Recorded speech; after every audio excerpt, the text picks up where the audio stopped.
Hello and welcome! That familiar music means it's time for another Playmat episode from the Arkham Chronicle. In this video we explain what you can do if you don't fancy any of the existing designs of Playmat, and we look at one way of making your own. There are manufacturers out there, including in the US and UK, that will print your design on a Playmat without any crazy minimum order. You can get just one done. The first thing you will need is an image to put on the front of the mat. And if you can't draw, there are lots of places on the internet where you can find someone who can. Although you do get what you pay for. Well, copyright law is a thing, so you shouldn't be mucking about with stuff that doesn't belong to you. If you do find an artist or a picture you like, drop them an email or a message and ask. Just explain it's for a one-off item that you want to play with in your mum's basement. We have talked about Etsy before, and there are people there who will sell you digital designs for playmats you can download. In the Arkham Horror community, there are talented people who love making stuff and sharing it with others. So you can always pop across to Board Game Geek and see what is available for free. Simply search for Arkham Horror, click on the card game listing, and then on the Files tab.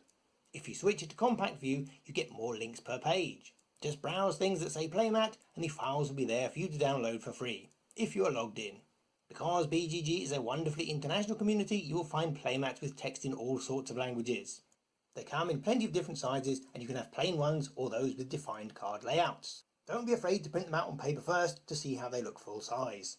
So how do we get from this to this? First, you need to find a reputable manufacturer. Try and find one in your country to save a lot on shipping and taxes. Unless, of course, you are foolish enough to run a YouTube channel and just order everything from the USA. We picked Inked Gaming, as they've been around for a while and you sometimes see them in person at card gaming events, so you know they're real people. Plus, they advertise their mats as machine washable. Make sure you understand all the art requirements. See how for a standard playmat size you need to submit an image that is half an inch larger in both dimensions. And see if you have any gaming buddies interested in making a purchase so you can minimise costs or qualify for free shipping. Okay, so we'll need some art for this. Gosh, that's pretty awesome! Navigate to the Custom Playmat page and check the box here for editing or not. If you have an image and it isn't playmat shaped and you don't feel comfortable editing it yourself, then they can help you with this for a charge. If you are having an artist make you an image, you can download a template for them with the exact sizing, but this is literally just a rectangle, and you are better off sending them the specifications or getting them to look at the site. There is even a how-to video to watch to help you get it right. This may seem like overkill, but you are paying for a custom product, and if it doesn't turn out the way you thought it would, then that's tough buns for you. When you are ready, hit the big red button. A pop-up will allow you to select the file from your computer, from a web link, or your Google Drive or Dropbox. Because of the way printing and cutting works, the edges of your image will be cut off. You get a preview that allows you to see if you're going to lose anything vital. Don't have text or important detail going right to the edge of your image, or you may lose it. Once it is uploaded, it appears in your shopping cart, and you can keep adding more mats or go to calculate shipping. This is where the bad news begins, as overseas customers will pay almost as much in shipping as the mat itself. And check out that option for Next Day International, which is 6 times the cost of your mat. Do try and find a way of getting more than one mat at once to keep those costs down. Once you have bitten the bullet and put in your address details, you can pay via a credit card, PayPal or money order. And there is a little box at the bottom to get updates via social media. Once you are done, you get an order number and a creepy stalker picture of your house on Google Maps, as they now know where you live. You get an email confirmation, and at this point it is not too late to get in touch with them if something has gone wrong. Within a few days you'll get another email with some weird HTML letting you know your order has been shipped. The clickable link may work and take you to the courier you paid for, but give it time for the tracking number to propagate into their system. From the date of ordering to delivery, this took about 11 days from the US to the UK. It comes in a branded tube like this, and there are obviously customs fees to pay. Simply pop off the plug at the end like so, and there is your playmat. Can you see it? And here she is. Doesn't she look great? You can see the beautiful vibrant design on the soft front and the black non-slip rubber backing.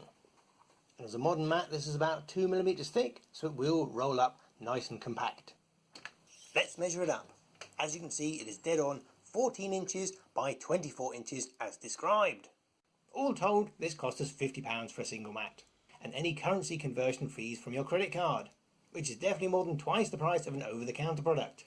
But, like our custom chaos bag, it is unique to us. And besides, all our friends chipped in to pay for it. One thing to note is that some companies, including Fantasy Flight Games, ship loose playmats in boxes instead of tubes. This is better for the playmat as it is not rolled so tightly, but is more prone to damage in transit and bulkier for you to store and transport, unless you have several that you can roll up together. Before we go, you may be thinking, I'm a bit of an artist, how can I make some money selling my own playmat? Well, many manufacturers will offer to sell your art on playmats. This looks like a good deal, as all you have to do is upload your art and you don't need to pay any money for manufacturing, ship anything yourself, or store smelly rubber mats in your garage. The downside is that you only receive 10% of the retail price. You're better off selling a digital download via somewhere like Etsy and have the customer organise their own printing, assuming the money is more important than getting your art out there. And if you're thinking about buying merchandise to support a content creator, they will get much more out of a small donation to their Patreon or Kickstarter, and you won't be paying over the odds in shipping or import duty.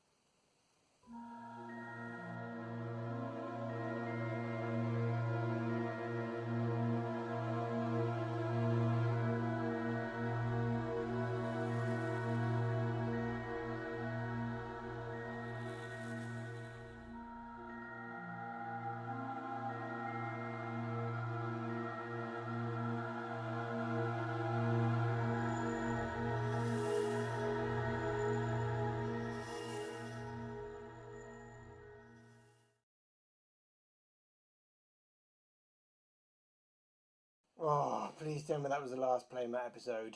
We've done 6 of these things now. I swear I'm getting high off the fumes. I'm a bit of an artist. How can I make some money selling my own playmat? They come in plenty of different sizes, and you can have...